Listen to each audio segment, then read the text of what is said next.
Hello, everybody. Welcome back to the Art of Zenning. This is chapter 10. Hello everyone. I can't believe we are in the double digits now. It's a super cold day here in British Columbia, in Coquitlam, and we are bundled up and we were thinking we should have some warm conversations today. And our topic for that conversation is relationships.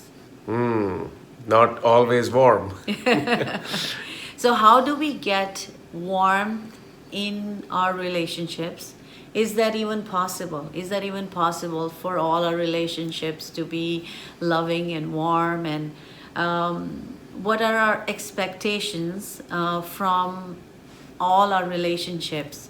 And how do we reset those expectations to lead a more happier, more joyful life?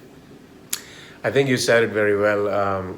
Resetting expectations in the sense that it may not be a very practical expectation that the relationships must always be warm and loving, because otherwise there wouldn't be any spice or learning in life if the relationships are always perfect, if everybody is more or less in a euphoric state, because we are humans. We have a very complex mind. The mind starts to play with other people with whom we have relationships, their minds, their desires, their expectations level, and things we have talked about in the previous videos. But today we want to touch base upon not only kind of resetting your expectations or having a foundation upon which most relationships can be healthy. It's not going to be easy, as we will learn through our discussions, because at some point, in order to maintain healthy relationships, you have to be firm. You have to draw a line. You have to not let your emotions or the way a certain level of impractical expectations had been set through whichever relationship run your life. In other words, you got to run the relationships as opposed to the relationships running you. And talking about foundation, I think the basic foundation of every relationship is the relationship we have with our own selves.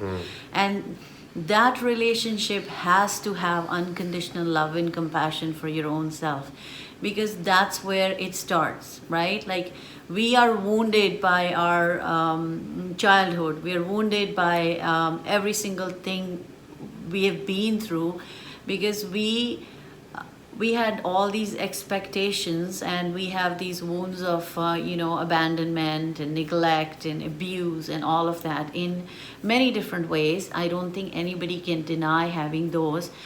And the single thing that can help heal some of those wounds is how do we build a relationship with our own self. So the other day I was talking to someone and I said, name 5 people that you have a relationship with at this moment, and that they impact your life strongly. And they mentioned so many people, but they did not mention that their own selves in that. And I think that's where it starts. It starts with the relationship we have with our own self, and that takes time. That takes being conscious of how we feel and what we think and what relationships serve us and what relationships don't serve us, and setting boundaries and giving time for what we love and stuff like that. So that's the foundation. That's where we start. Yeah, absolutely. Because no matter who in our relationships throughout our lives, or whatever the relationship was, however close, it could have been your parents, your siblings, your teachers, your co-workers and people you went to school with, your best friends, whoever left a scar on your psyche that is impacting your lives in the past. The person may or may not be physically right here with you, but what's within you always that you're carrying is that psyche, those memories, the impact into your subconscious, and hence the relationship with the self, in order to rationalize with all of those experiences and emotions so that you could have a much better present and future, is very important to have a healthy self relationship, as you're saying, right? And the key realization also is that whatever we went through, whatever happened in our lives, and if you think about afterlives, and if you believe in that kind of stuff, then there could be multiple lives. We have been through all these millions of years of existence to arrive at this moment right now, and to judge this moment as being imperfect, and to think that all these relationships that we have are the reason that our life is not going like it's supposed to. The first thing is, we are where we are supposed to be, right? This is the perfect moment in time.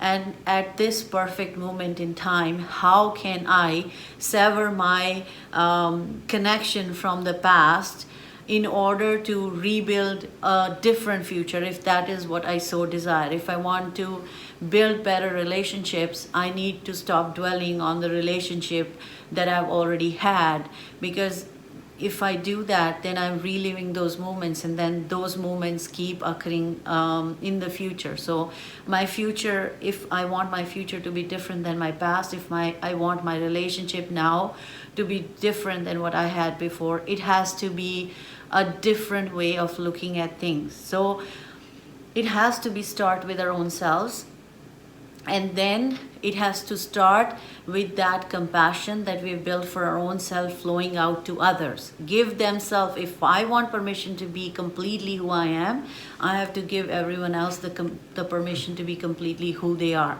And then where do we go from there?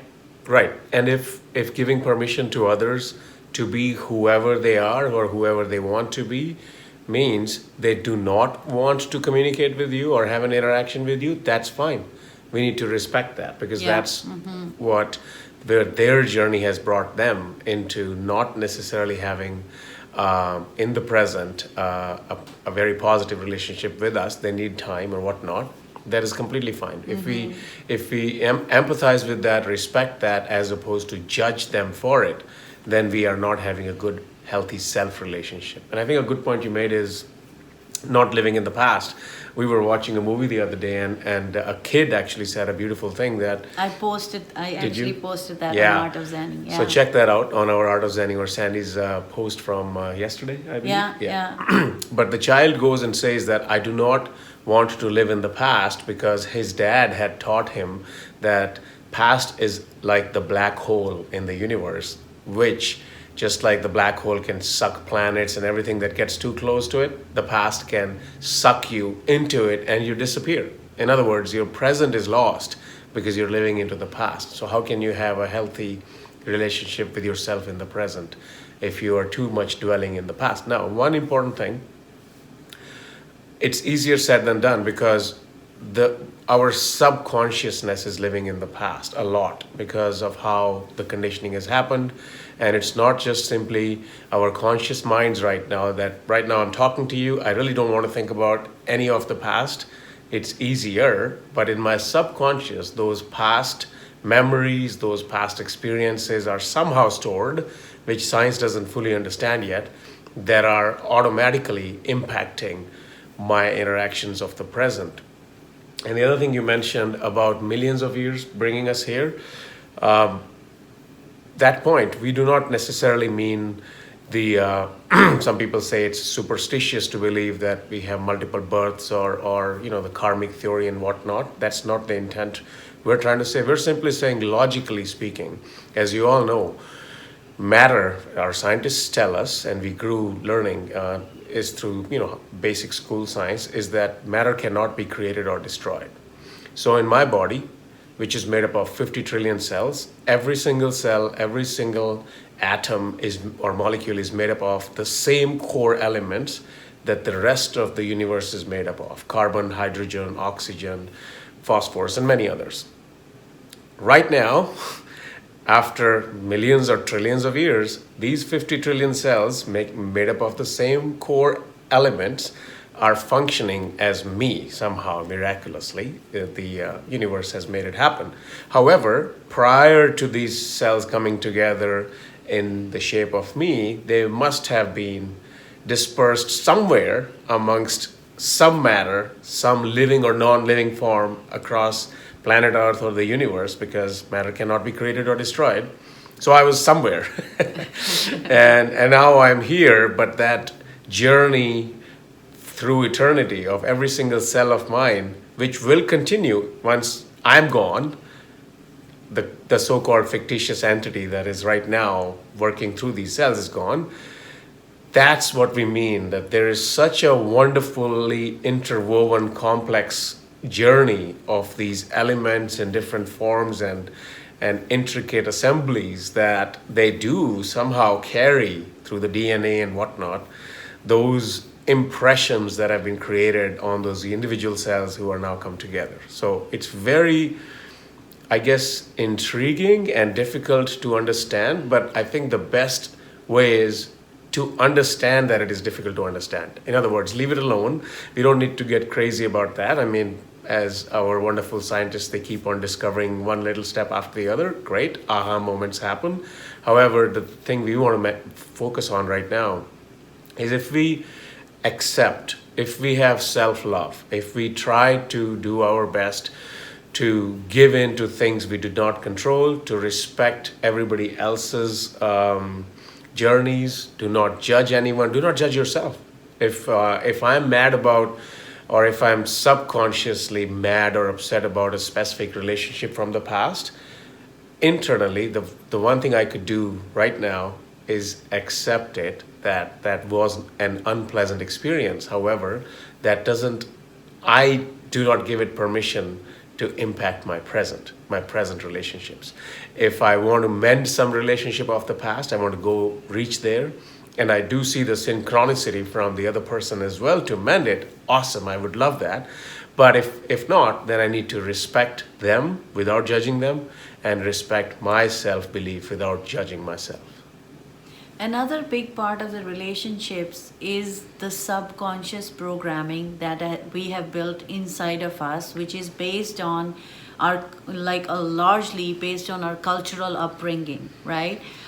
So, how do we separate from that programming that is so deeply ingrained inside of us? Because one major result of that programming is the guilt and shame we feel no matter what we do. Like, we could be doing our best, and we all are. Like, I don't agree if anybody says that nobody's doing their best. Their best is what you see, right, in that moment. So we're all doing our best, but we're all expecting it to be more than that. So, we think we're never enough. We have, as a parent, we always think we should have done more. I hear from all the people who have kids that I wish I'd spent more time with my kid doing this or that or whatever. Like, I sometimes feel I should have spent more time doing artwork with my kids, because even though my son is very artsy, he doesn't paint or draw that much. So just little things like that, right? We hold ourselves accountable to a standard that does not exist. That is not possible.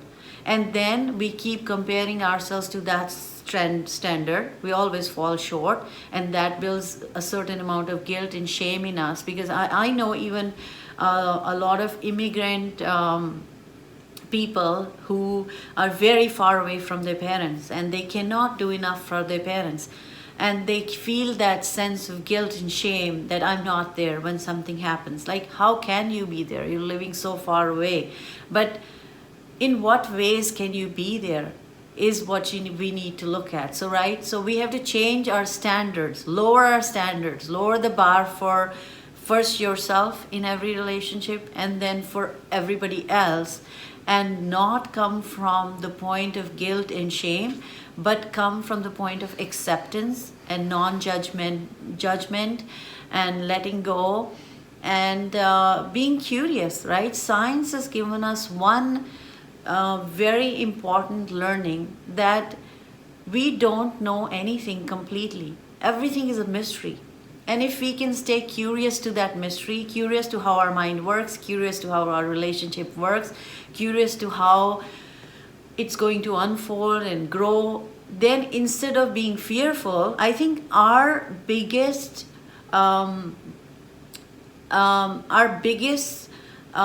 success would be if we can turn all our fears, even in our relationships, to curiosities.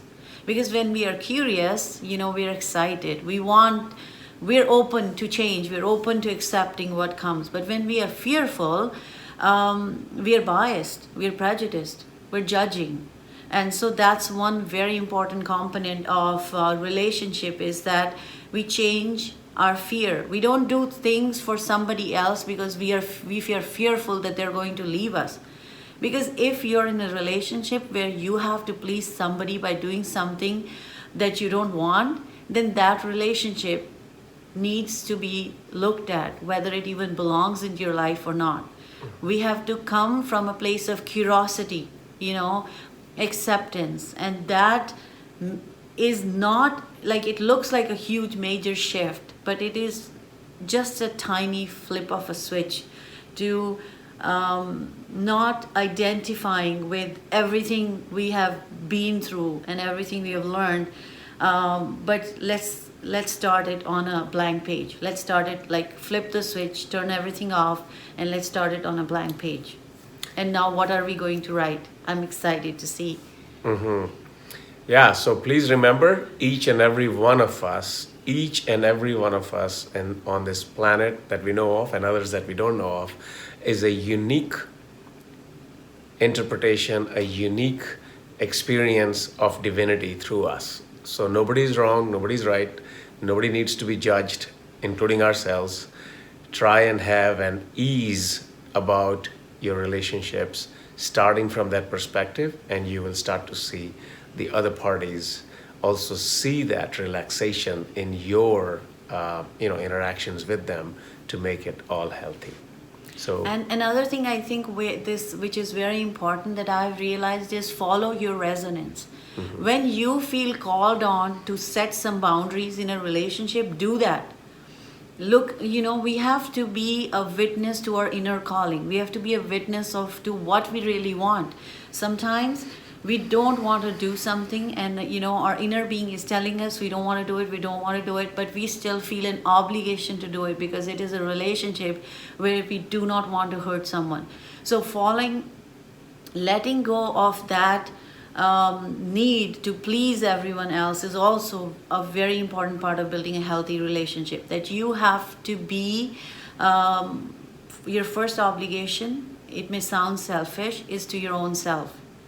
That's where it starts. Because if I am repressing who I am, and if I am always trying to not do what I want to do because I need to please some people in my life, then I need to really rethink that I have set some really wrong boundaries and I haven't expressed myself, and I'm not being authentic enough. And that's always going to not lead to a very happy relationship. Your relationship has to be like a flow of your energy, or on however it wants to flow, into another person's energy, so that they collaborate and become something bigger, instead of draining each other's of their energies, and they become inauthentic, not who they are. awesome. So we wish you guys all wonderfully healthy relationships. Hang in there, and we'll talk to you soon. Love to Love you to you all. all. Take care. Bye.